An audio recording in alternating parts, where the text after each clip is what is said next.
your head at? Where's your head at? Where's your head at?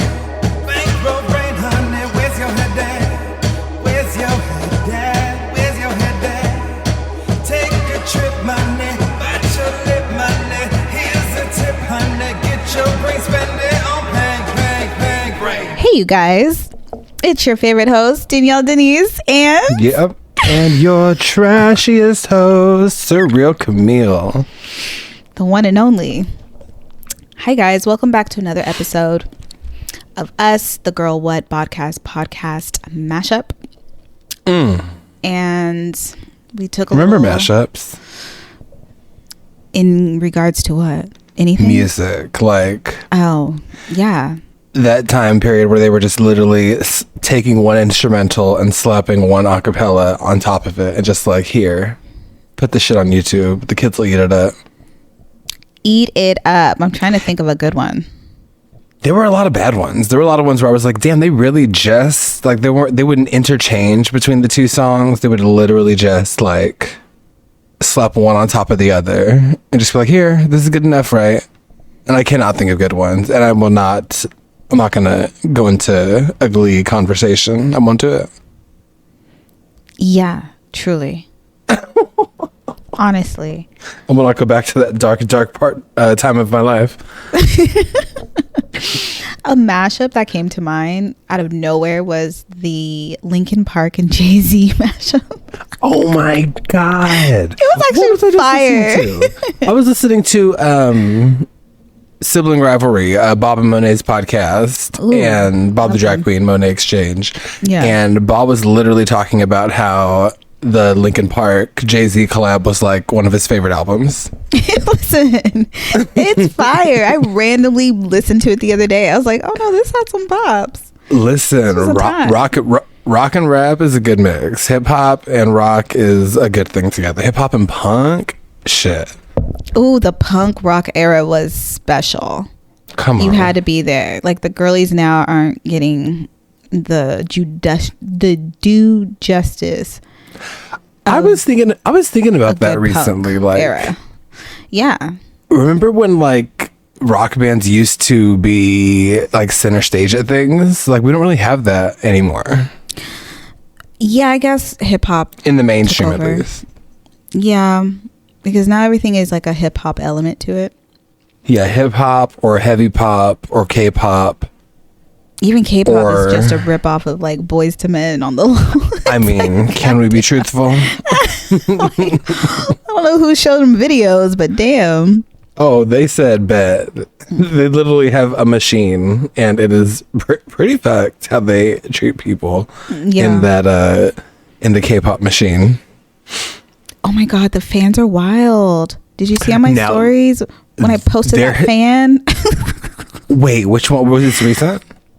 It was like a month ago, but I was in LA, like close to La Cienega, and there was a billboard of some crazy fan for one of the BTS members and how much she was like loving him and she was happy he was born is what it said. I was like, what is this? This is insane. Listen, K-pop fans are about spectacle. But you know, I will never come for the K-pop stans because not only will they decimate me and anyone that I've ever come into contact with, we as Americans are indebted to them because they really saw us through that last chunk of the Trump presidency with how much they were getting his ass together on social media. And you know, they did so much for us. So thank you, K-pop stans. I have nothing negative to say about you. I have no notes. My fault. I did, but I just think y'all a little crazy. That's all. Y'all the real fans. That is the Girl What side of this podcast. Surely, I'll own it. You know what? My fault, but this is how I feel, and I have to be true to me. I will sooner come from Beyonce. Oh my God! Right. I have said no. Let me not revisit the past. I'm in the future now. I'm looking straight ahead. Who do you think is the most lethal stan group? Stan group? Mm-hmm. I've always heard Nicki Minaj fans are pretty wild.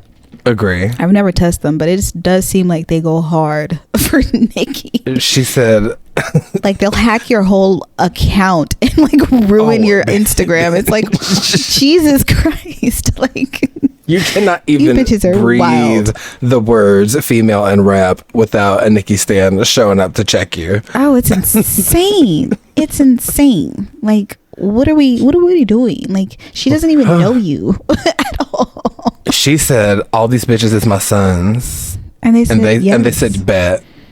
This is blood. Oh my god, the submission into the Nikki hive. Like submission. I am a barb. Barbs are just power bottoms, submissive, super submissive power bottoms for their dom top queen. Very much that.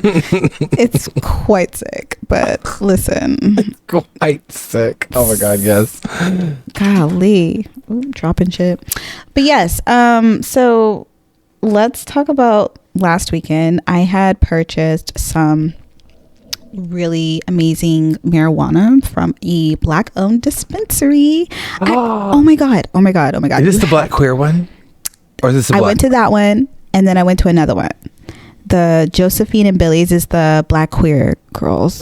And Josephine and Billy's. Yeah, isn't that a cute name? I love it. Is it Billy's like IES? Like Billie Holiday and Josephine Baker, like two artistic queens, like beautiful. Oh my god! And it's in like the cute. It's not that big, but no dispensary really is. But it's like just the decor is really nice, and like they just took their time with the details. My only issue, like the pro was everything in there was black owned. They even had Jay-Z's brand. Oh, what? Yeah. And then the downside, this shit was expensive as fuck. Oh my god. I fucking knew it. Listen. I'm all for quality, okay? But as a first timer in there, I was just like, okay, one, I haven't heard of a good chunk of these brands, but also I'm not a huge smoker like that to buy like flour. Mm-hmm. So I bought the bath salts, the THC's infused. Okay. And that was quality. I almost couldn't get out the bathtub because it was giving me such a body high. Like your body said, tap out. We done. We're just gonna chill here. Marinate. Listen, right? You're basically just marinating in there. You're just like, okay, this is life. It's beautiful. I love it. And all that to say is, it's a beautiful place. I would totally go back. It probably wouldn't be like a regular spot though. It's like, special occasion weed. Luxurious this week. Yeah. Mm-hmm. The other spot. Do you recall how much like an eighth was? It started at like 70. Jay-Z's was 70, and then other brands were like 72, 75, and I'm like, whoa, this is an eighth. Do you remember that was for an eighth? And it wasn't like the strongest of the strong. Like it was very much like 30% THC. It can go up way past Give that. us a chance to support you, Jason. Jesus Christ. Not Jason. Jesus Christ. His brand is up there. But it's so cheap. I was ready for you to say it started at 50. No, that would be like the normal high. Right. It like still too goddamn much for an eighth. Still a lot for an eighth. Okay, fine. But I'm buying like a brand and it's pre-rolled because I'm lazy. Like it's a lot of factors to it. But yeah, I will say that Jay-Z one is real chic. Like the matte black packaging. I feel like that's what you're really paying for. Half now, is that for an eighth of pre-rolls or an eighth of just straight flour? I think it was just the flour. So pre-roll would probably be a little more. I didn't even see pre-rolls in there. So I don't, make that an occasional spot or just check it out just because it's like a dope black owned space. But the other one I went to called Gorilla RX, fire. One, it's super duper colorful. It's like going into like a fucking, it reminded me of like, you ever been to Universal Studio, the Simpson area? Universal Studio? Yeah. It clipped you a little bit of the Simpsons area. Yes, I have. So it kind of looks like that. Like the colors are very like orange and like cartoonish. Okay. But everything in there is so strong. so fucking strong. Like everything was like 40% up in THC, and I'm like, they kept talking about how everything is laced with diamonds, liquid diamonds, and I'm like, bitch, what is that? Who asked for this? Like, what does that mean? Black people. This should be too strong. Black people. We don't need all that. We don't need additions. We just want to fucking. How much was that shit? That shit was not cheap either, but there was some Did they stuff even that have made sense. regular? Was there anything that you could just pay $20 for and not be upset? It wasn't a lot, but I will say this place had a huge edible variety. Like they had a fridge with a lot of different drink options, shit I've never seen before, like root beer and cream soda. I was like, oh, like, and there was a ginger beer one. I almost bought it. I should have bought it because I love ginger beer, but X. You know, stuff like that. I just need these black owned, queer owned, black and queer owned places to please, dear God. Listen, I'm sorry if this is a turn off to people that don't like broke bitches, but I am she, and I don't know what to tell you. You please have things in the $20, $30, $40 range. I think that's long gone. Like, dear God, because what are y'all doing to us? Listen, even by me, I'm also in Pasadena, which is already a little bougie area, but the two I live by are so, they're like nice. I feel like you're paying for all of the ambiance for a lot of these places. 100%. But you're paying for the legacy of Josephine Baker and Billie Holiday. And this flower wall, like Jesus Christ. It's like I will take a black queer owned hole in the wall. We ain't gotta be stunting in everything we do. Listen, yeah, I feel like for people who like truly smoke, like I feel like you have to go to like your local. Or you just have a person, you know. Or you have ways. At a certain point, it is just, I got my homegirl. Yeah. Like, I don't know what to tell you. You everyone has homies. It's not hard to get, but woo, child, these dispensaries. Even when I can leisurely drop almost $100 for a weekend of weed, like. Why would I'm still not going to do that because I'm still just going to know people. Like I'm still just going to be able to get far more for far more. Like more is more. God damn it. So 100%. Yeah. And I don't need. I do just fine without the shit laced with the blood of our ancestors. Like Jesus Christ. Come on. Okay, wait. So I meant to say that I did buy something from the Gorilla RX because I got these baby Jeters, and my homegirl did tell me, she's like, okay, these are the ones that really sit you down. Like you don't. So is the Jeter like a little joint? Yeah. It's a bunch of them. It's like how many? What does it equate to? I don't even know. I couldn't tell you. I'm thinking an eighth max because it's a bunch of them, like 1, 2, or 6 of them in there, baby ones. So whatever that's cute.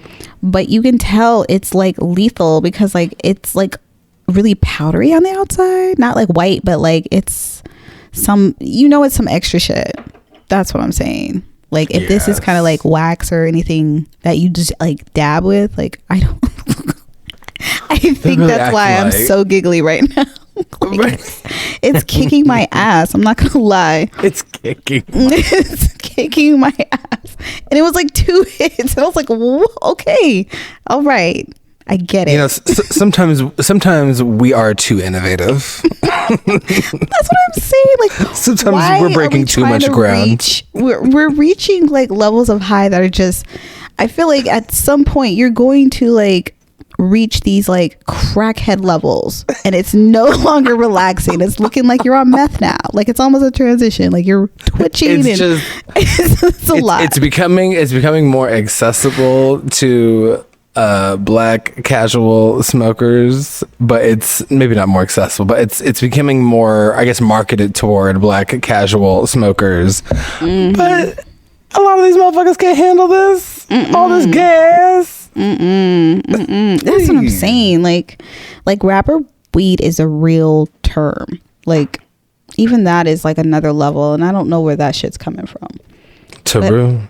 You're like, I can't. I just I gotta get some fashionista weed. Like, what's that? What are those levels? Yeah, I just want something real cute, real chic, something that'll take me to the lounge so I can sit there and just, enjoy myself. I don't need to feel like I'm going underground. Yeah, I don't want to feel like I'm going to the sunken place because it's just a lot.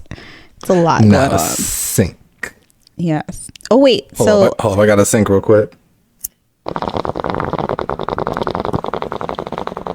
Look at you. I'm so sorry. What were you saying? I heard the bubbles and everything. Oh, good. I wanted to talk about your stream. Surreal Canal on Twitch. We have returned. Okay. Let me yank the rest of this smoke out of here then. Yeah. Do you Okay. Just to do you, boo boo. Yeah, so I took I've spoken to excess about life changes that I've enacted since the start of the year. And like a big thing I needed to do in order to like make all that shit stick was to put my Twitch streaming on pause, which I was doing at least two or 3 days a week, which was getting in drag, streaming. It was like a part-time job. I was about to say that's not like work. It's God work. damn. Fortunately, this makeup time is getting down. Like I got in drag in like an hour and a half on Wednesday. That sounds so really that was fast. cute. Good job. And it was a nice little look. It was cute. So I had been planning the February 2nd is the first day that I started streaming on Twitch. So it was my 2-year Twitch anniversary. So I planned to do a 24-hour stream because over on Twitch, it's essentially Jackass. You just do shit that is ultimately harmful to you. Yeah. So that people will fund it and enjoy it. But no, it's just like it's a fun like spectacle thing to do. I wanted to do something to sort of like make a splash and come back because taking a month break can really like fuck with your subscription numbers, people's awareness of you and all that shit. So I've been making sure to stay like active on Twitter, which that's how I stay connected with a lot of Twitch folks. But yeah, I came back to do a little 24-hour, and when I tell you at 5 a.m., which was I think there was maybe 7 more hours left at that point. 9 more hours left at that point. I took my long break. I was like, okay, I'm gonna get like a long break in where I de-drag, I take a shower, I like eat off camera, chill. Okay. I did all those things, and I was supposed to be back on at 6:30 a.m. Wait. Pause. This break. So you fully de-drag. Yes. Fully, and then Fully. When do you get back in? Like what? So I'm supposed to, so this all this is supposed to happen between 5 and 6:30 a.m.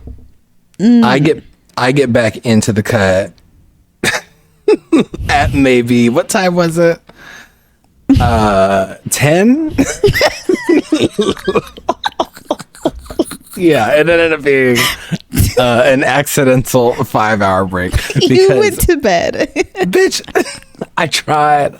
I was like, if I don't do some form, it's so challenging. It's so hard because ultimately, I'm glad that I knocked because the state I would have been in had I not, because I still ended up going till it was a 2 p.m. to 2 p.m. situation. I started 2 p.m. Wednesday, and it went to 2 p.m. the following day, and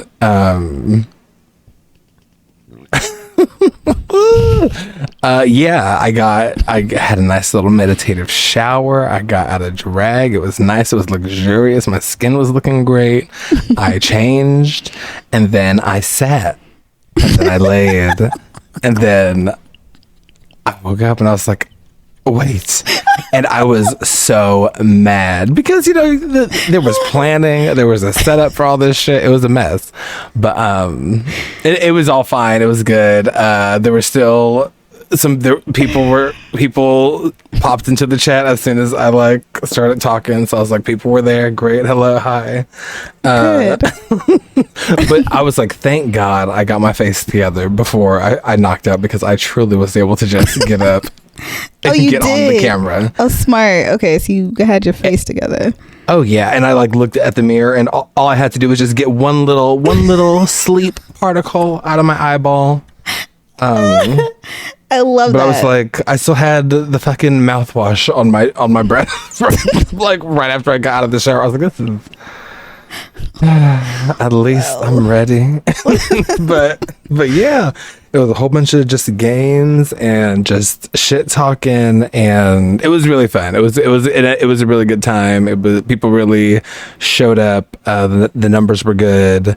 Awesome. It was just nice. Yeah, I love that. But it was fucking wild, and yeah. I'm not doing it again. I attempted this once, I think, on my birthday 2 years ago. Did I try this last year? I don't know if it was last year or the year before, but I tried this once before. The same thing happened.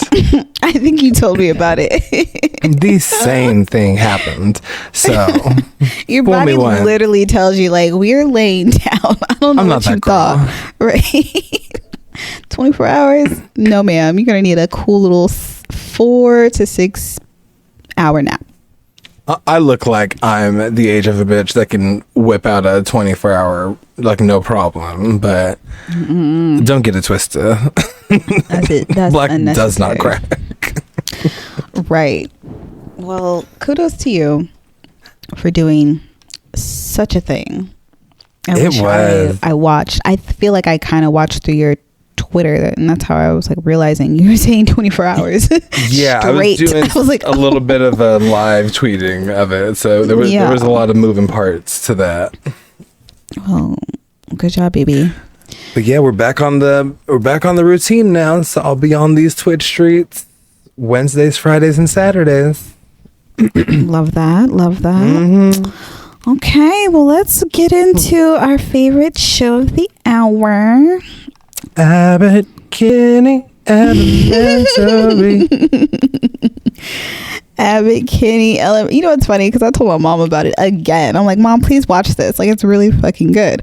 But I keep saying Abbott Kinney. She's like, is it Abbott Kinney or is it Abbott Elementary? And I'm like, yes. And I'm gonna stay thinking that there's a show out there called Abbott Kinney. I know. And there just isn't a British show.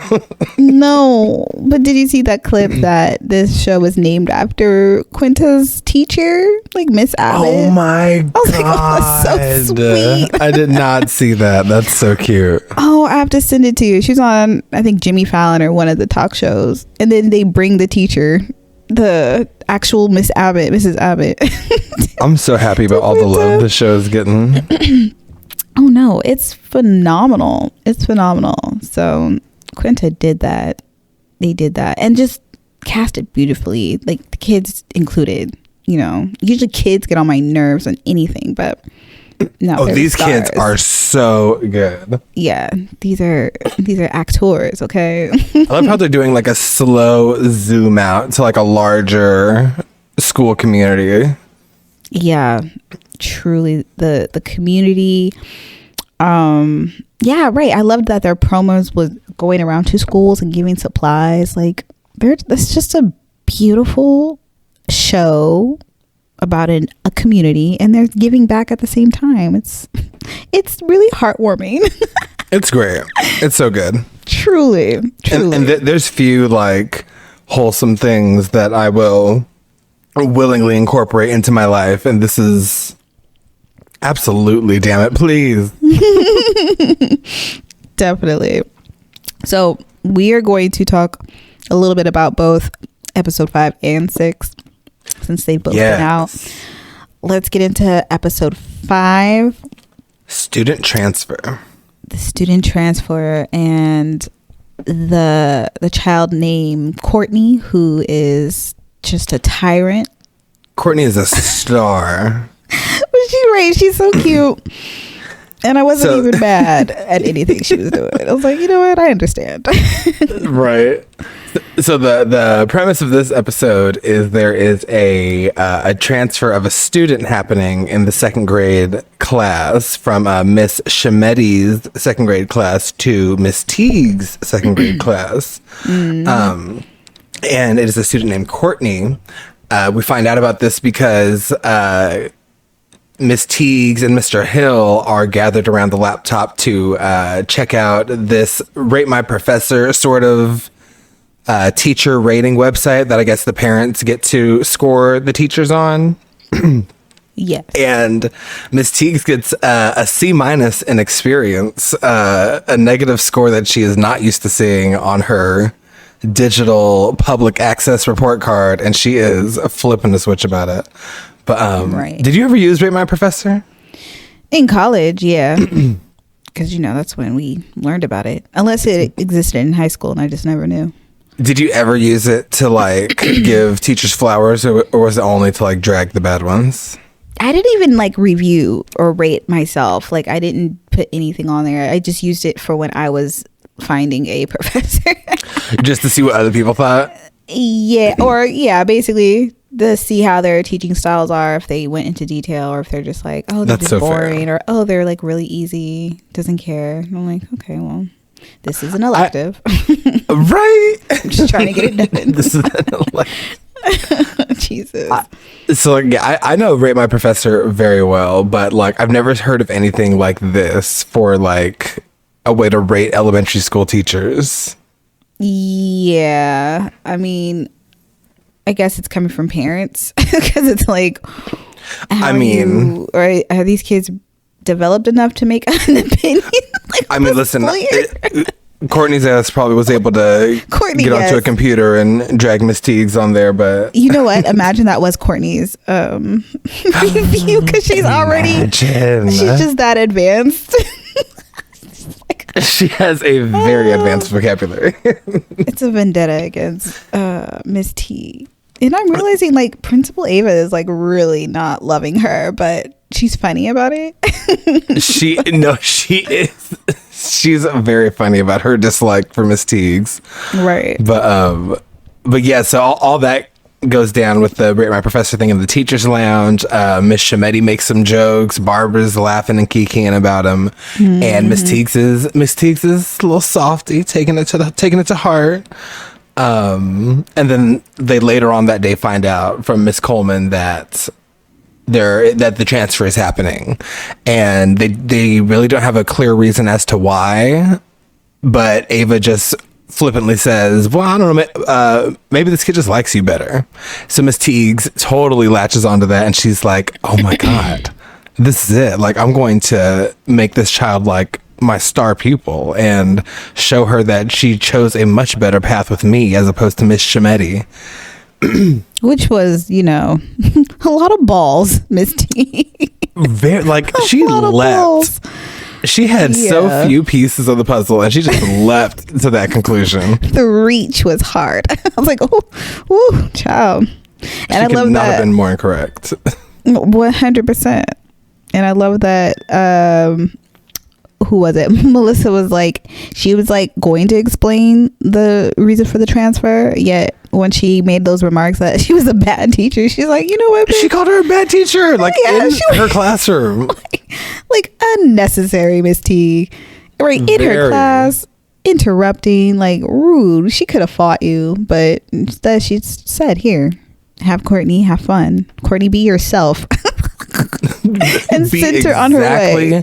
She said, Courtney, be exactly who the fuck you are. Okay, right. You don't go switch up. Have some fun. 100%. Wildin'. And then Miss T was just like so confused, like, bitch, what are you doing? Like, I feel like there was a moment she wanted to say bitch, but she's just like, she's like, Courtney, like, what? There were so many of those moments. Oh my god, I love it. But yes, so Miss Courtney. The other thing that I liked about this episode was the art of roasting because you know Mr. Hill, the white teacher, was getting picked on or roasted by his students, and and I love how he tries to go to Greg basically and try to make it seem like they're besties. He's just like, from one friend to another.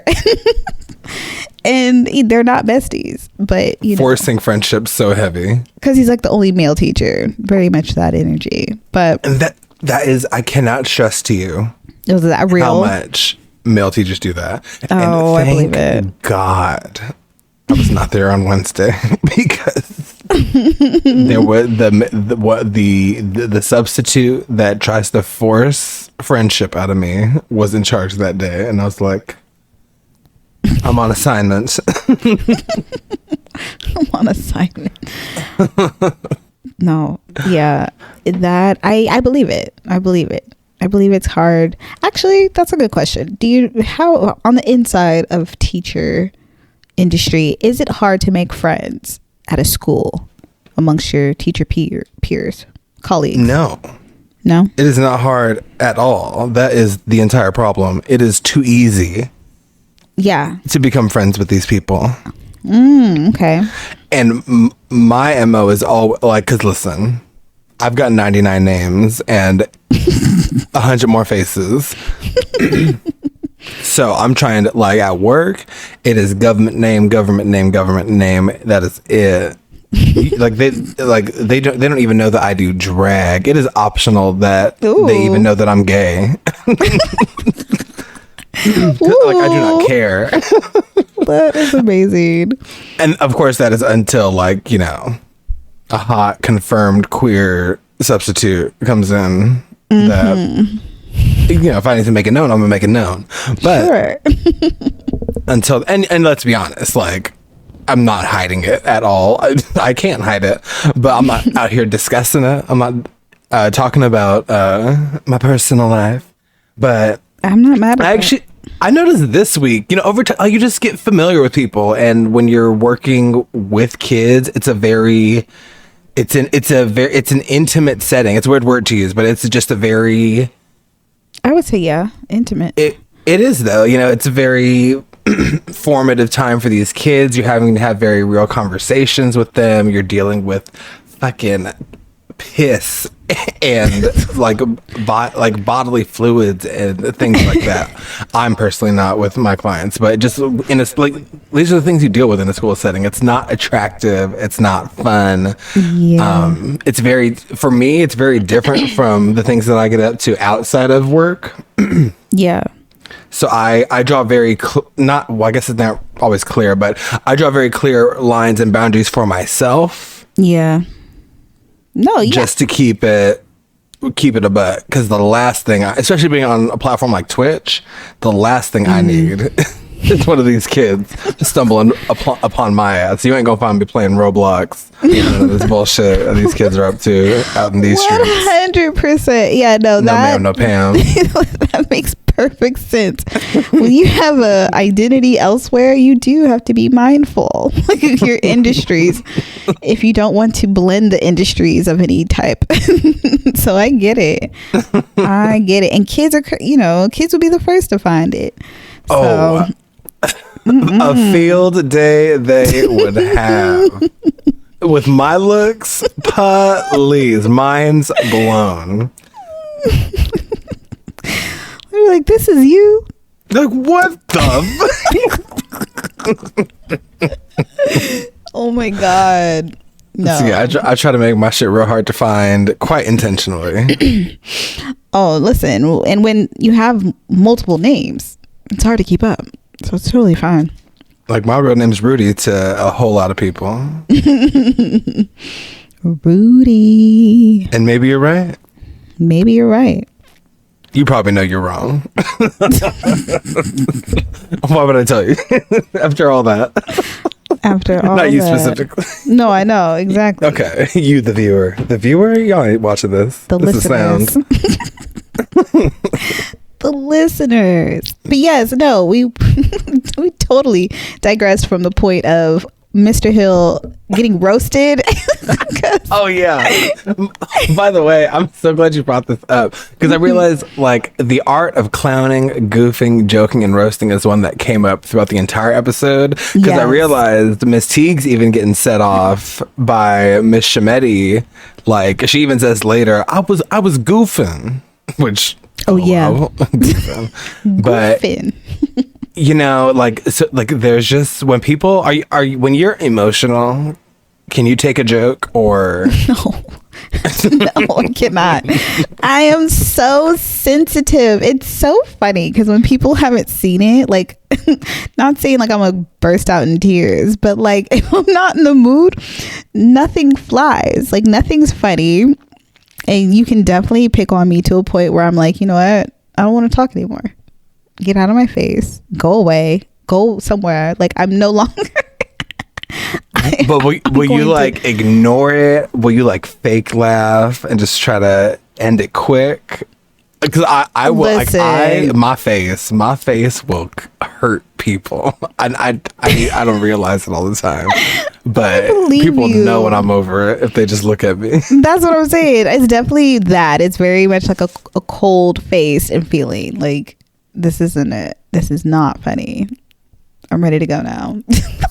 I'm about to ruin the mood all the way. Because poor Miss Teagues just couldn't take the joke. Mr. Hill, like you said, is getting roasted by his class, and he does not know. When he tried to roast them back, and talking about their uniforms, and they like, that's our uniforms. Duh. That kid said, dude, you roasted my uniform. We all wearing this. You ain't observant at all. And his class is 6th graders, right? Yeah. Yeah. Okay. Which is a big shit talking age. Yeah, it's a tricky time in 6th grade because everybody could get it, and it's not fair. And that's when I learned. I'm like, oh yeah, I'm too sensitive. I'm not. Don't joke with me. That's when they're deep in your mom jokes territory. Ooh, and it's disrespectful. It's disrespectful. It is disrespectful, indiscriminate, and not funny. Old, tired. Yeah. Like nothing. Like your mom. That like how did that not die with like whack and all this other shit? tight Nito, all that. Nito. God, rad. Yeah, rad. I like rad. Don't do this. Not here. My fault. Let me stop. But no, here's what I liked about Mr. Hill. He turned the roasting because he knew he couldn't ever win. He's just not that dude. So he turned it into a learning situation, making the roasting like, let's guess the whatever the fuck it was. It was like, guess the person on my note card, and they were roasted, and I was like, oh, look at that solution to the problem. He went home and watched an episode of Wild 'N Out and was like, you know what, Nick Cannon, you're right. We can do that. He said, yes, we can. I thought that was a very creative solution to just like have it's so like I can't remember what game that is where you have is it called it's like face something. Well, yeah, headbands. Name. Headbands. There's many versions of it. I think one is called headbands where you have like an animal or something on your face, like a word on your face. And you have to get your team to help you guess that word. So what they did in class was someone had like a picture of a historical figure on their face, and the class had to roast that figure without saying their name. Yeah. And the person with the person on their face had to guess that it was like Abraham Lincoln. Yeah, it was like the perfect way to turn roasting into like a learning ability. That's great. I love this. That is so applicable. Like, it's just this show. It's entertaining. Show is great. Yeah, honestly, truly. But people can use this shit. No, 100%. 100%. It also shows that because going back into Courtney, the problem child, the solution for her was to bump her up a grade. And the fact that Miss Ava forgot to read the last part of her file because of Essence Fest, I was like, damn. That was crazy. But I feel like that probably happens maybe a few times across all school districts, you know? Oh, yeah. And when kids are not challenged and they're smart. Oh, probably. When you are smart in school, you want to use that, and you want to use it where you're going to get a payoff. And if you're not getting it, and if you're not getting the payoff from the educational side of things, but you're getting the payoff from the jokes and the chaos and the bullshit and the terror, then bitch, you're going to go where the payoff is at. You're a kid. You are a kid. If you're making people laugh and have a reaction, like, that's what you want. But I love that ended up being the solution, because this girl was running schemes, scams. She was starting a mutiny in these classrooms. They were writing words on the board. She wrote REBEL. Miss Teague said rebel, and she said no, it's rebel. It's rebel. And I was like, is this bitch inciting a riot right now? Listen, Melissa wrote in her file would be a great cult leader. Like, she said, pledge allegiance to Courtney, because she already knows what's up. That's the other thing. Miss Teagues did not want to read the file about this kid that would have helped so much. So much. And Principal Coleman was even like, for as no help as she always is, she was like trying to get her to read the file. And Miss Teagues was like, oh, no, I'd rather go in just fresh and really just get to know the child. And Principal Coleman said, that's a real cute way of saying you want to go in unprepared, but okay. Principal Coleman has it out for Miss T. I mean, but she was she trying keeps to help having her. these moments where she is like so correct. She is correct. Or like, you know, she's like a broken clock correct though. Like a few times. That's even a broken clock. I hate it. A couple times she's that's right. exactly what it is. Because it's easy to miss. It's easy to miss the gems if you're just dealing with her being wrong 99% of the time. Just be scheming, because she's just there for the coin. Okay, now let's get into episode 6. Yes, that's a wrap on student transfer. We're moving on to the gifted program, which, wow, what an episode. Because you know what's crazy, like when you think about the gifted program, right? Were you in it growing up? I was in it, and listen, I love this episode because like I had these thoughts, because I wasn't like, I transferred schools in 4th grade, so like they spent a couple years getting to know me, because I was also like very quiet, very reserved. I wasn't like a show-offy kind of kid. I've changed, obviously. And by the time I got into like, I think it was halfway through 5th grade, they moved me into the GATE program, the gifted program, if whatever you want to call it. And it was just weird. It just felt weird to sort of be on one side of it and then be on the other side of it. Right.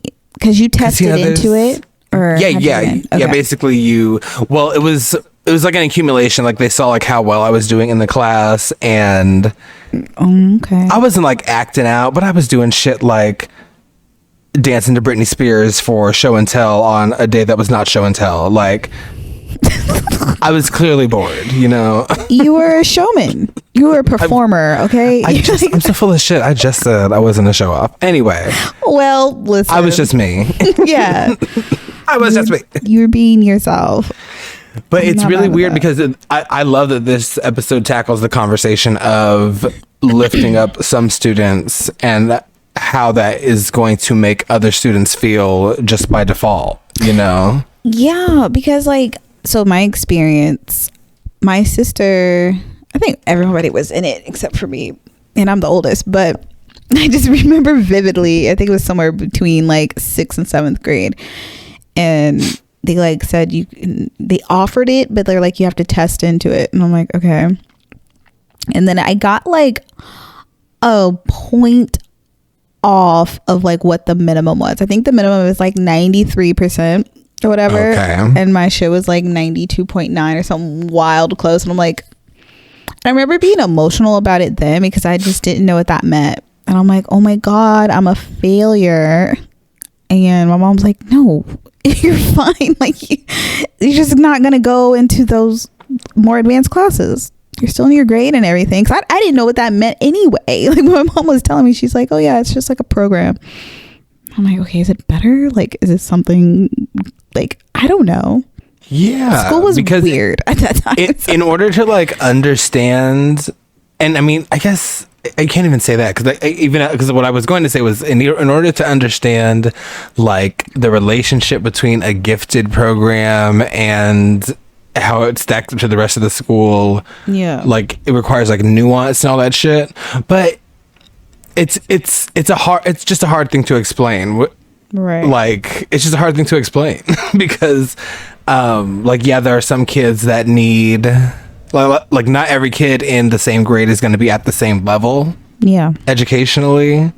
So some kids might feel like they're getting left behind. Some kids might feel like they're being left back. Yeah. But it's a hard field to navigate. But this episode really tackles that gifted program thing. I just like how they do it. Yeah. But it is, I don't know. Well, do you think a gifted program is something that is like, what's the word? Is it ethical? Well, that's what it shined for me. Like, I didn't really think about it till like that episode. I was like, yeah, no. Why do we have that separation in programs in a public school setting? Like, this isn't college.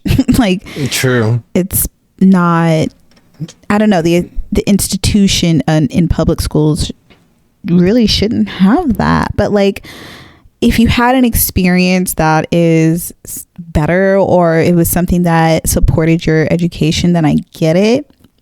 But it does have this exclusivity to it where it was like, you know, you're not invited, like you're not VIP or whatever. Like to a kid, it's definitely going to be more that than anything. But it's just not, I just don't know what all it does, I guess, to make it worthwhile, like to support it all the way. Like if I had kids now and that would be like an option, I need to like read into it. Like what, what does it do? A lot of the times it's essentially just like a more hands-on learning experience. Okay, like in the episode more, with the chickens. Exactly. Okay, so like you get access. It's access. It creates a class system. That's really what it is when you boil it down. Yeah. I don't know. See, when you say that, it's like I don't love that. Yeah, I don't love that. But it's different than, or I see it as being different than like AP classes or honors classes in junior high and high school. Now that I get, well, I get AP. I guess honors was kind of the same thing. I don't even know. Was it? Sorry, I muted to sneeze. Oh, bless you. I would have to like look at an honors program again, but I would assume that it's just like just like a higher level of like a math or science or English than I don't know. I think it's sort of I think it's just like a next level up in like a requirement, whereas like maybe like the general education requirement is only up to algebra 1 or 2 in junior high. Yeah. But maybe you get to do a little geometry or something that you would be doing in high school as part of the honors program. I see that as being different than an elementary school gifted program sort of thing. Yeah, I agree with you there.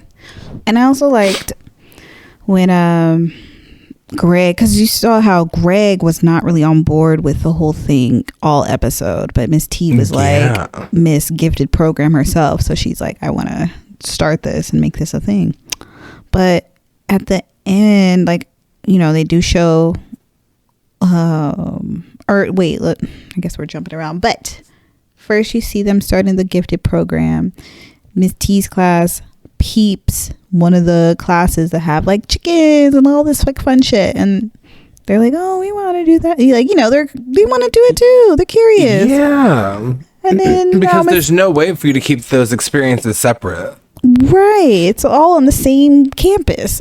So now Miss T is starting to feel away because she's like, uh-oh, like, what did I do? I'm segregating my children. Yeah, because like, what are you going to say? Right. Like, how do you tell that kid, well, yeah, these kids are part of the gifted program. Oh, why am I not in it? Remember, she called them the ungifted, regifted, the non-gifted. Those all sound terrible. And then for the first time, it was like a role reversal for her and Mr. Hill, because Mr. Hill was like, oh yeah, he's the well, how do we make sure we lift up the other students? And she was like, yeah, that sounds wonderful. That sounds so nice. We're supposed to lift every voice and sing, okay? We're not doing that. But that's what this episode did. It shone. I hate the past tense of shine. It's a weird word to say. It's shown. That's a word, It shone. Yeah, it shone a light on the pitfalls of a gifted program, because like she had a hard time even like what about the other students? Like, what do you call them? Yeah. Over here we got gifted students. the ungifted is wild. You guys are the daily students, the non-special occasions kids. I don't know. Ugh. It all sounds terrible. If you have to break it down at all, it's just not good. Right. And Greg actually made a point, because when Miss T was trying, how she always tries to do the right thing for her students, and it just backfires every time. She tried to get some eggs to recreate her version for her class of the chicken reproduction, I guess, and they turned out to be some baby snakes. She got snake eggs. Snake eggs, snakes running around. But what I liked at the end when Greg stepped in, because Miss T was like, you never said nothing about my idea, like, kind of not like that, but like in a way where she was like, I thought you liked what I was doing, but realized you weren't even chiming in on anything. And he made the point when basically using the snakes as a metaphor. They're like, when you get snakes long enough, you think that's what you deserve. Talking about, the kids aren't in these special programs to get a certain type of education, making it feel like you should just be happy with what you can get. And then that be that. And it was touching. It was a touching episode. I really enjoyed it. Yeah, because, it just, when you're that impressionable as a kid and they put in a system to make you feel less than, you're just going to get used to that. Because especially if you experience it for second, third, fourth, fifth, like for those years and years and years, like you're just going to feel away. Like, or you can really develop a negative complex about that shit. Oh, 100%. 100%. Also, going back to the eggs real quick, I love that I love how the eggs were obtained, because Miss Teagues went through Miss Shimetti. Listen. And Miss Shimetti got her shit all the way backwards. She got a guy named Snake for chickens, a guy named Chicken for snake. She accidentally called chicken for chickens, but she forgot that chicken got snakes. Easy mix up. Easy. I was like, okay, I'll buy somebody named Snake. You got somebody named Chicken. You got somebody named Chicken, Miss Shimetti. Come on now. Please. She's very connected. She tries. She gets it 90% right. But how she gave Miss T the eyes, because the pet control people come and get the snakes, talking about this is a rare breed or extinct breed. Where'd you get it from? Miss Melissa just like, listen, we don't snitch, okay? And Miss T finally got that, because she's always getting somebody caught up. Yes, I'm like, thank God she understood this, because I do not need this to turn into the fucking Sopranos. We'll never see Miss T again. The show just completely moves on without her. 100%. But speaking of Melissa, she is she's getting hit on by the vending machine guy. It's so cute to see this side of Melissa. I did like it, but she was funny as fuck with like, first she was like, no way, like no man in uniform is worth it, because you end up paying his car and sleeping at your sister's house after a fight. I was like, damn. She said this is gonna end in pain and suffering. I'm not doing it. And Miss Howard is just pushing her. She said, what's her husband's name? Uniform. I forget. He has a name. I don't know. But she said her man is a man in uniform. He is a good man. We get to meet him this episode, which was cute. That was cute. I love that they were doing lunch together. Yes. Oh, but yeah, Miss Howard is like so on board with them like being a thing. And when Melissa finally says something, he said, I'm gonna take you. He's like, you're gonna have the best date of your life or some shit, and said he's gonna take her to Dave and Buster's. Now, Camille, if a man or anybody says, I'm gonna take you to Dave and Buster's, is that okay? Are you going? Listen. So many things, but two very important things. I am fine. I guess three. One, I am fine with the trip to Dave and Buster's. Do not announce it as if it is something to be proud of. And also, let's not call it a date. Call it a date. if you just need to do if you're just trying to plan something to get from point A to point D, then let it not be Dave and Buster's. Like, there are far more efficient ways to get to the boudoir. Come on. I guess it was no third thing, but yeah. Listen, I play games. It's cute. I would love to go to Dave and Buster's with a man and just have a good time. But yeah, don't go being like, oh, bitch, I'm about to sweep you off your motherfucking feet. You're going to fall head over heels for me while we play The Simpsons Hit and Run 2. Like, no, shut up. Let's just go play these games, and please don't be an ass. That's all I need. Listen, I'm not mad if that's what somebody wants to do. If Dave and Buster's is your jam, listen, go crazy. But I guess I'm a little more romantic. So. Actually, okay, let me. If I'm in it just depends on what I want. If this is like a first date, I'm trying to like be interested in someone. No, I do not want to go to fucking Dave and Buster's. Let me make that clear. If we are already having if I know you, we already have an established thing. Sure, we can go wherever the fuck once we got it like that. Yeah. But if you're trying to impress a bitch or get to know a bitch, absolutely not. We can play Time Crisis another day, bitch. Time Crisis. Come on, games. That is hilarious. Yeah, no. I'm not that girl. But how would you feel if you like didn't if he was just like whisking you away and you just wound up with him at a Dave and Buster's? Would you continue with that date? Or would you be in an Uber? Wait. What did we do before this date? Like, I don't know. Maybe you met for coffee. You said, "Listen, I'll pick you up. We'll go grab a coffee, and then I'm gonna take you out." But do we know? And he took you to Dave and Buster's. Yeah, I think I'm still gonna fill away. I don't think I'll leave, but I might switch up the plan. I'm like, hey, because usually Dave and Buster's are connected to something else, so it's like, you know what? How about we go eat over here, then maybe play Dave and Buster's, and then like I would definitely make that date work for me first. Okay. Okay. You can have your games, but that's a good point. You don't see a Dave and Buster's. Like, it ain't never just a parking lot and a Dave and like Buster's. by itself, Like, it's usually attached to malls and terrifying. shit. Look at actually, wait, I think there is a standalone Dave and Buster's in San Diego. Ew. Oh, well, San Diego is a strange place, so I wouldn't put it past them. Shout out to the Fan Diegos. Right.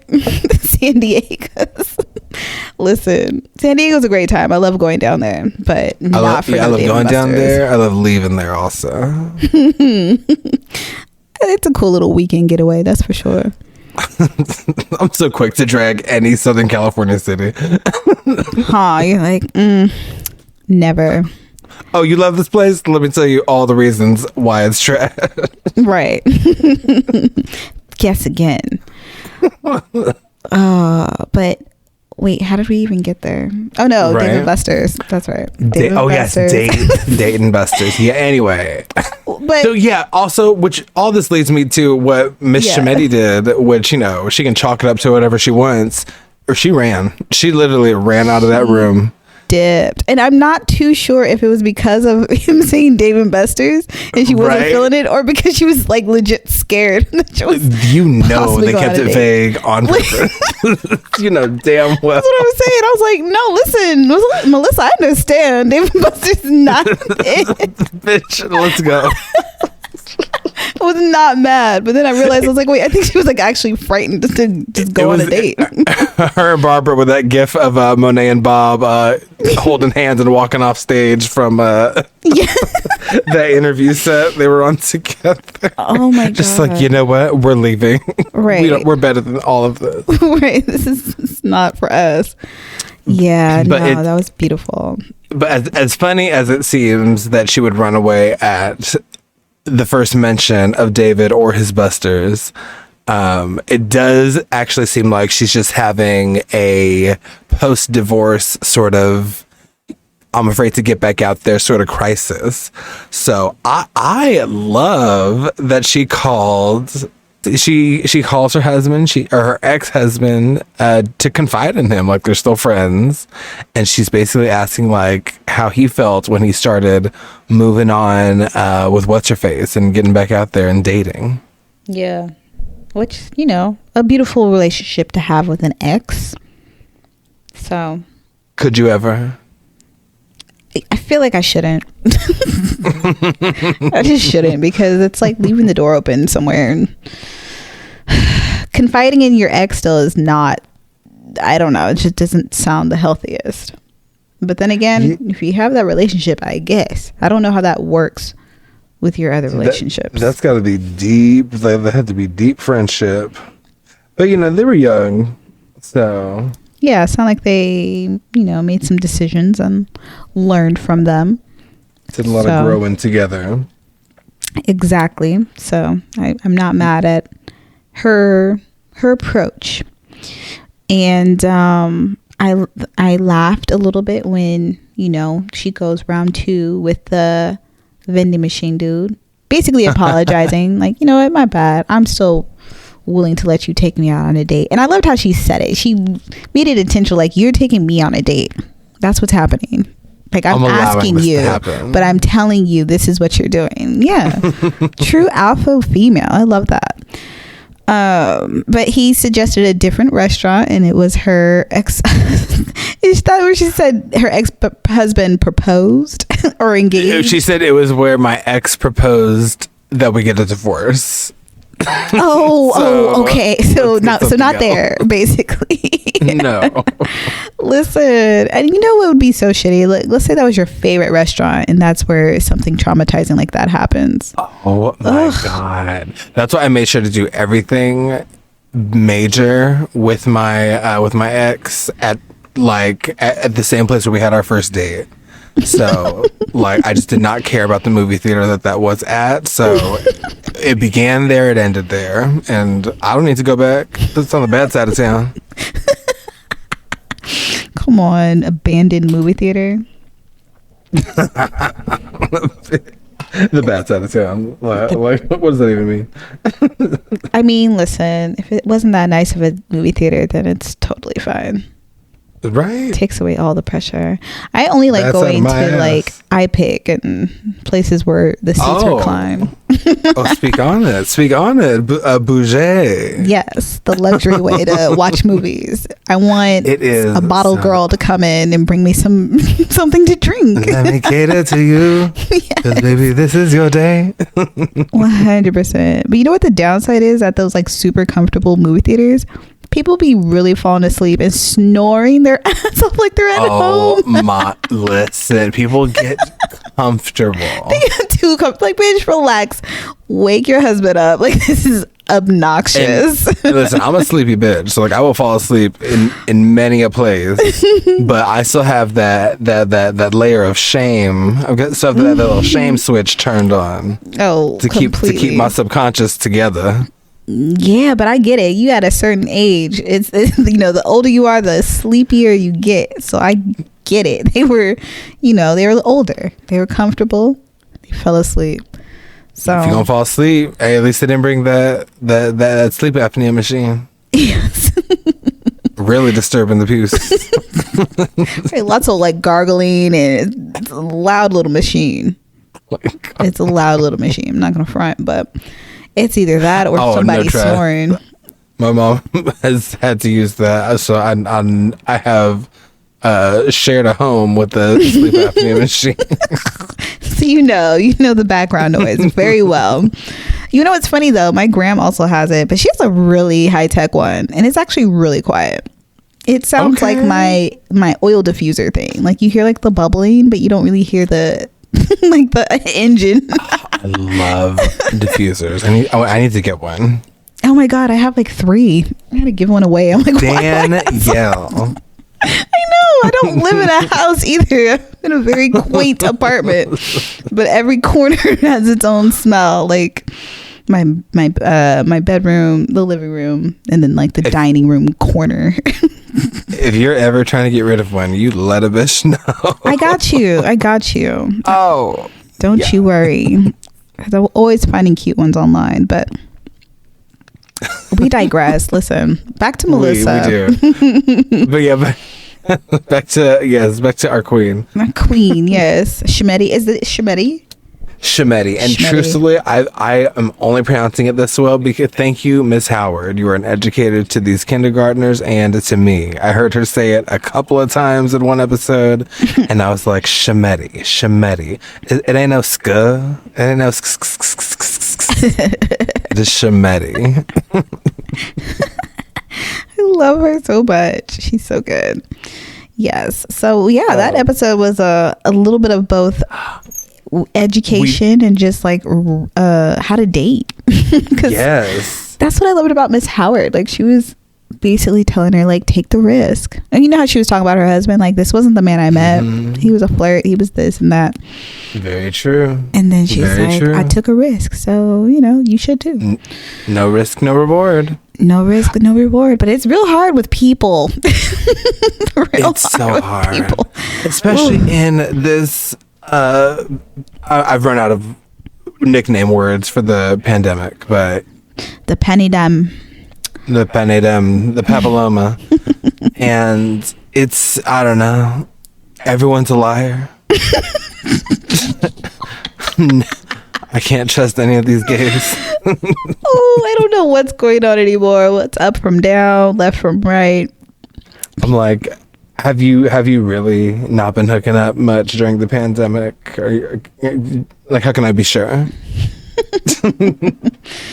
How can I be sure you haven't been out here catching all this 19?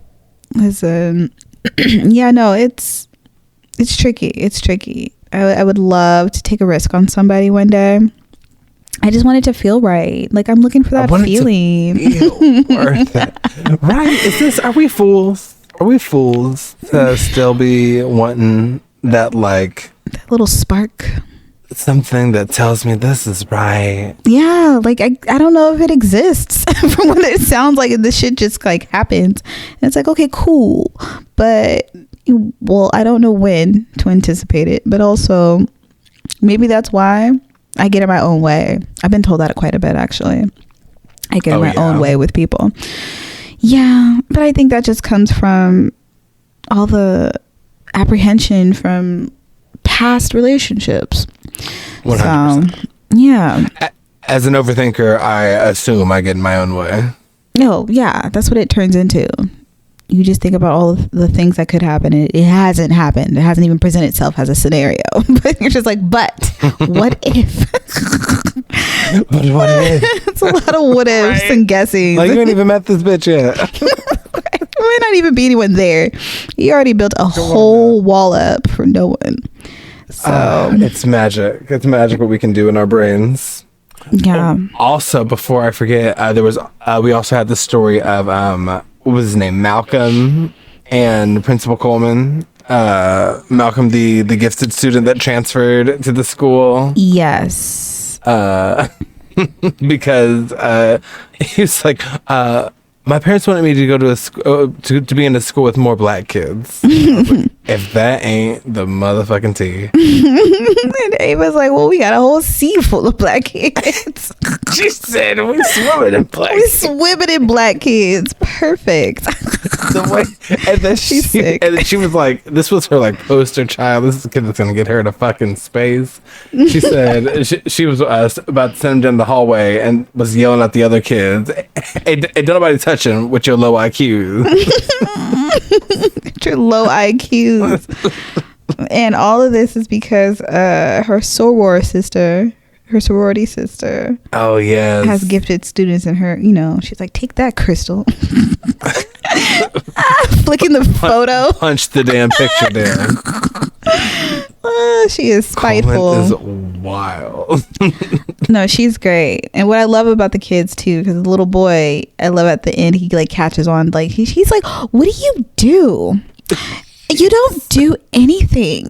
She just stares him down and calls this.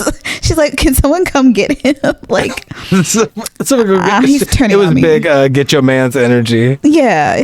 I also love when he walked by the janitor and like picked up the trash off the floor and said, this is trash.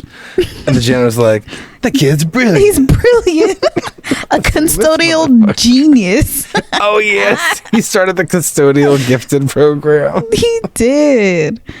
I like him. I like how he like implements himself in the show. He's just like, yeah, I'm gonna do my own thing, but it's gonna be parallel Like, to y'all. Truly getting in no one's way, but raising No. so many questions. So many questions. No, that was great. But yeah, no, shout out to that kid. He was so cute, so adorable. All the kids are really cute, actually. I'm like, oh, the cast is great. They These did two that. episodes really did a lot of showcasing of these funny ass kids. Oh, definitely. So I'm here for it. And I love that every episode is like a new kid. Wait, we didn't even talk about in episode 5 when Miss T's about to do the Pledge of Allegiance, and she's like, except for Brandon, who's taking a stance against white nationalism. What was it? It was something like that. Oh my He had his little fist up. I was like, yes. This militant little nigga. It was so funny. He was raised by a little Black Panther somewhere. But yeah, it was something along those lines. And that shit took me out. Yeah, that wasn't the student transfer episode. Oh, I love that. This show's just so good. And I just love seeing people. I was a little bit worried at the beginning. I was like, yeah, I really hope this show like doesn't get ignored. Yeah. But people are really, they're giving this show a lot of flowers. They're giving Grand Crew a lot of flowers, which I think is also super funny. Do you love it? I didn't love the first episode. I'm not gonna front. It's a very like it's what I don't even know what to compare it to. It's very like It's its own thing. I've really not too sure what to compare it to either. It's a weird kind of. It's an interesting kind of comedy. Like it's real-ish situations that are not taken seriously at all. Yeah, and I love Nicole Byer, but I don't know. I'll give it a chance. I'll give it another chance. Listen, and you ain't got to force it. If it ain't for you, it ain't for you. It's all good. No, I know. I know. I want to love it, But I want to love it. I want to give it a chance. I'm always told I'm never giving a show a chance. It's like the first episode doesn't grab me, then I'm like out the door. Who's hurting you? Who's hurt you in your television watching experience that's making you sit through shows you don't like? Listen, I don't watch them. That's the thing. But it rips friendship sometimes. I'm like, listen, I can't watch TV like this. What show ruined the? What show did you say no to that pissed off somebody? Oh my god, so many. Like, I can't. Game of Thrones. You didn't watch Game of Thrones, did you? I did it. That was one that I was like, it's too far gone for me to start now. Did you have friends that were mad at you that you didn't watch it? Oh no, but it was like, actually my sister, who she was a bigger fan, she just like wanting to talk about it, but then it was like annoying that I didn't watch it. So she's like, I'm just never gonna ask you again. And I'm like, okay, my bad. Like, it really, like, people get passionate about their show. Yes. What was that? Breaking Bad. Did you piss off anyone by not watching that? No, I don't. I gotta think about. I can't even think who watched it. I know it was popular. I heard it was good, but I'm actually still willing to watch it, but I just won't. Oh no, turn it on right now. Absolutely not. I pissed off people by saying once the last season was ending, or no, once the last season started up, because I'd only seen the first season, didn't watch any of the middle, and I jumped in at the last season, and I was like, I'm gonna piss people off, and I cannot wait. But I just kept saying, yeah, I only saw the first season, and shit ain't changed. Motherfuckers still don't know that he's lying. Old boy's wife is still stealing. His kid's still talking shit. His wife's still oblivious. So yeah, you can truly watch the first and last season of Breaking Bad and not need anything. So love that people are not trying to talk to you. Like, you just don't understand. My way of saying, keep this shit away from me. No, honestly, like, I don't. And I am like, once I find a show I like, I kind of just stick with that show. Like, I can rewatch it sometimes. So for it to be good, it's like, it's really got to be good. For it to be a long show, it's really got to be good. If I didn't like start with it. Yeah. Actually, shout out to my friend Richard, who just recently forwarded me a show called Adults Adopting Adults. And I'm like, what? Like, what does that mean? He's like, just watch it. It's crazy. And I'm like, no context, no clues. Like, I'm just okay. But like, with a title like that, I am actually really curious. I'm like, wait, adults adopting adults? Like, this sounds like it could go real bad. Like, I'm thinking slaves. I'm thinking something sadistic and weird and fetish related. Because the cover is like just adults holding hands. I'm like, this is strange. But I'm in just off of the strange aspect. Oh, have you started it?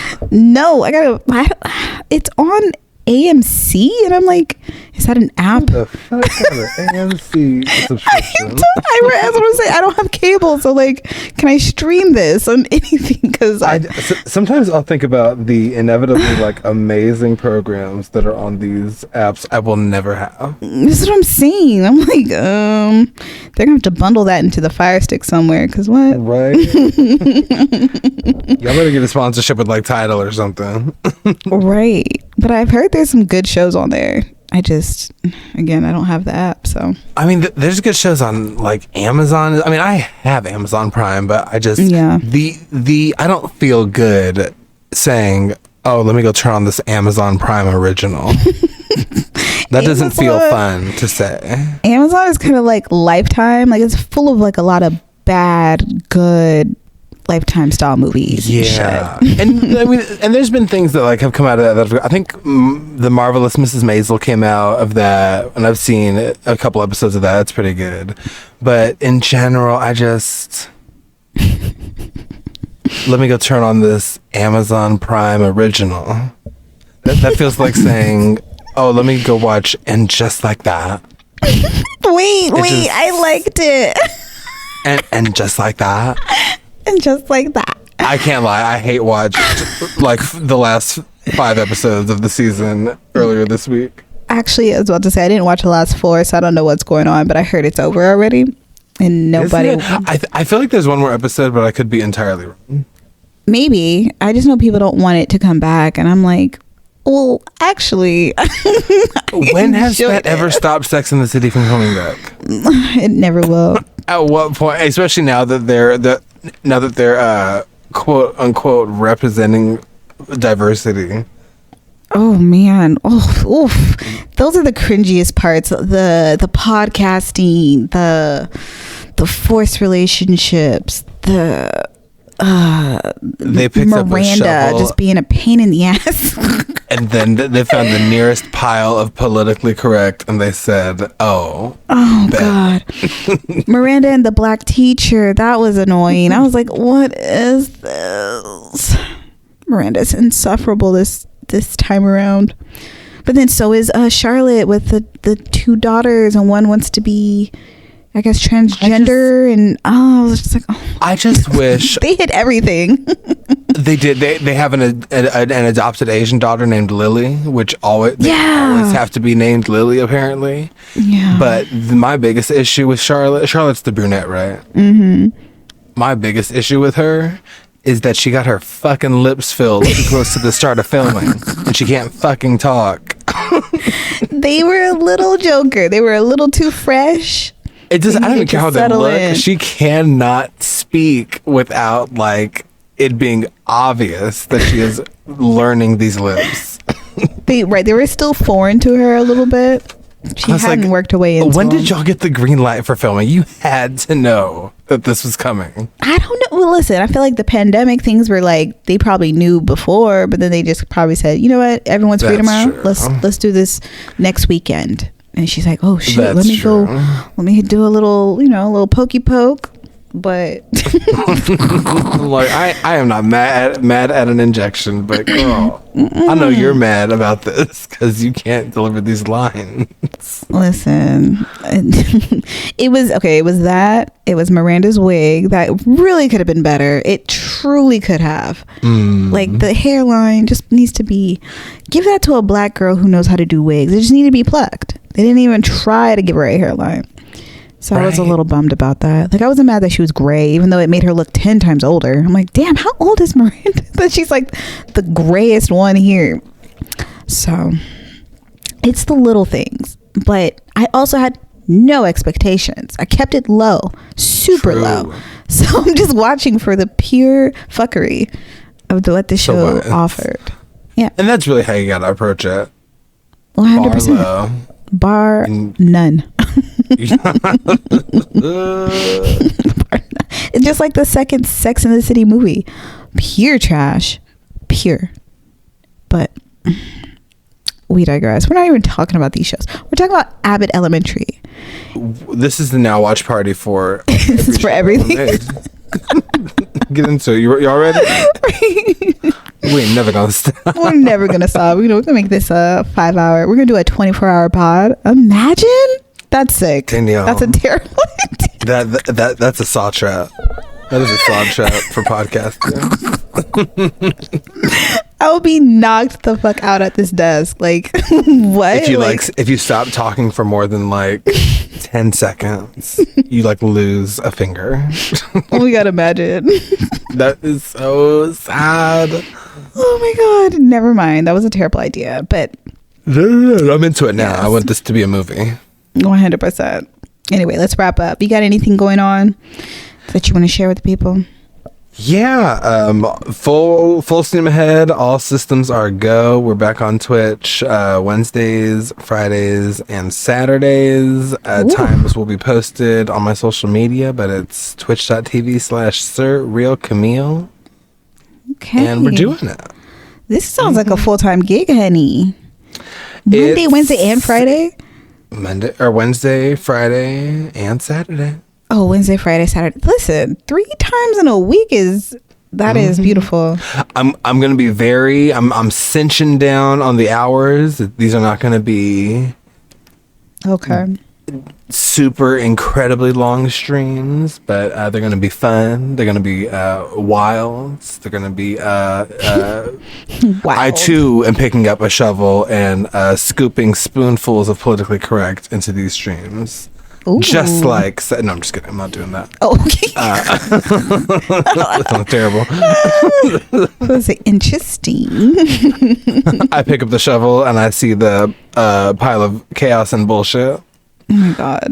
That's what I'll be having. But yeah, streaming And we'll put that one out there for now. There's more things coming, but and YouTube podcast is coming to YouTube next week. Oh my God! Come on, Camille. Booked and busy. We're trying. I love that. Try. Well, you're killing it. Well, yeah, I don't have shit going on, so that sucks. But listen, you can always follow me. It's your favorite host. Your favorite host ain't got a lot going on right now. She's transitioned jobs and she is fighting for her life at this new one. But hey, just because the things you have going on don't all have links to them doesn't mean you ain't got a lot of shit going on. No, this is facts. You're absolutely right. And you can always follow me, so I'm on everything. Damn right. Yes, girl_what_pod. That OnlyFans. Oh, listen, Caramel Denise on OnlyFans. I'm there. Come say hi. Ain't got a lot going on. Subscribe. Listen, if you want to see what she got going on, OnlyFans. It's a good time. It's a good time. And Danielle Denise LA for other Instagram. And Valentine's Day is coming up. If you feel inclined and want to treat a girl to a nice, lovely Valentine's Day, I adore it. So, yeah. And I like flowers. So come correct. All right. That's it. Great. I just want to catch a dick. Happy Valentine's Day. Happy Valentine's and Super Bowl Sunday. Jesus Christ. Busy. The way I thought the Rams-Niners game was the Super Bowl, I was like, oh, great. It's over. We're done. Listen. 2 more weeks of this shit. 2 more weeks, and it's going to be fucking insane. I think it's going to be wild because it's going to be here. So traffic's going to be shitty. If you are trying to go out in LA, that is probably not the time to do it. Oh, no. I am bunkering down. Actually, I think the school I work at is closed that Monday too. Because that's President's Day, the day after, right? Oh, I don't even know. I don't get that holiday. I'm pretty sure. No, maybe that's the 21st. No, President's Day is the 21st. Oh, okay. Oh, yeah, the 14th is just Valentine's Day. Whack. Oh, well then perfect. That's the time. Anyway. Oh my gosh. People are going to get either like very, very sad we lost the game, D. Yeah. Or very like, who's in the Super Bowl? Who's playing? Bengals and Niners, 49ers. So we might have people from out of town. Cincinnati. Heavy. Ooh, we got some Ohio folk. I like Ohio people. It is the Cincinnati Bengals, right? I think so. I'm such a sport enthusiast. We are truly the sports. Ohio and San Francisco. This is the gayest Super Bowl I've ever heard. Sounds like a good time. Whoop whoop. Right? That sounded like it didn't like gay things. Listen, West Hollywood's going to be a lot of fun that weekend. So, but yes, anyway. Wait, but they're playing in LA? That's what I'm saying. It's here. Wow. Remember they built that whole stadium. This is like doing long division. My God. The formula is finally connecting. Yes. Remember that whole stadium they spent like the last 2 years building was like specifically for the Super Bowl. But it's like a whole festival that weekend. They have performances at the convention center. I'm like, what the fuck? Like, was it always like this for every Super Bowl? I sat here and like tried to be like engaged in the football discussion, and even while looking up information about it, my brain also said, I'm out. This has nothing to do. You said we all talk about these shows, bitch. I said to myself, and my brain said, bye. I'm not being paid enough for like, right. This is my time to exit. I was like, now I get it. I was waiting for I was like, why are neither of these teams the Rams? What do you mean? Why is it in LA? Oh, anyway. Precious Camille. Yes. The games will be here. So the traffic and, people from out of town. Like, just think of like how miserable. Wow. It might be more miserable to go out right now to LA or that weekend than it would be otherwise. But, some people like the commotion. Not with Ohioans. Ohioans. First, I don't know anything about Ohioans other than they are called Ohioans, and that is enough for me to be like, I don't know about this. Well, listen, I appreciate anyone from Ohio. So far, a lot of people I've met from Ohio are really good people. So, And the Bay is just gonna come down here and be like, and just be. And the Bay is just gonna be snooty Bay Areans. Talk about Los Angeles being mean and dirty, but they're gonna be starting all the shit because they won't stop talking shit about Los Angeles being mean. So, yeah, don't get hit. Listen, because it's such a short flight, they might just fly in and out for the game only. Like, that would just listen.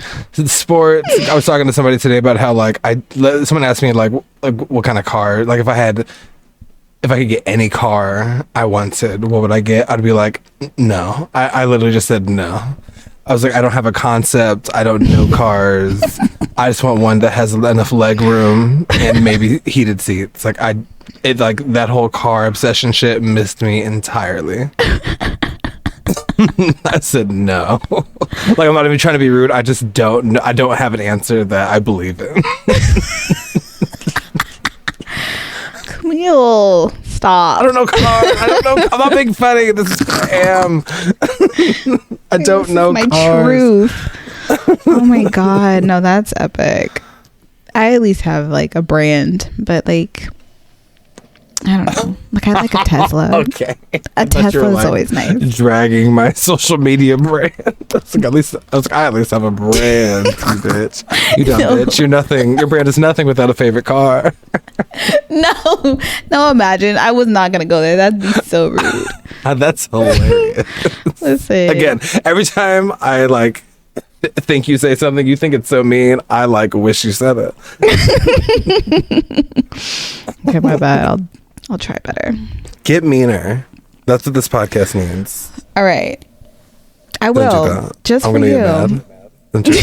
It's gonna backfire. Listen, right. We'll never recover. I don't want to do anything too cutting, but listen, I'll do my best. Okay, we need to end this. I feel myself going off the rails. I know. Okay. Bye, you guys. Thanks for listening. We love you so much. Love you. Bye. I know you wanna take a peek. Welcome to the Cirque du Freak. We hang and sang and bang and bang and making all this mental money. Let's get into it. I know you wanna take a peek. Welcome to Cirque du Freak.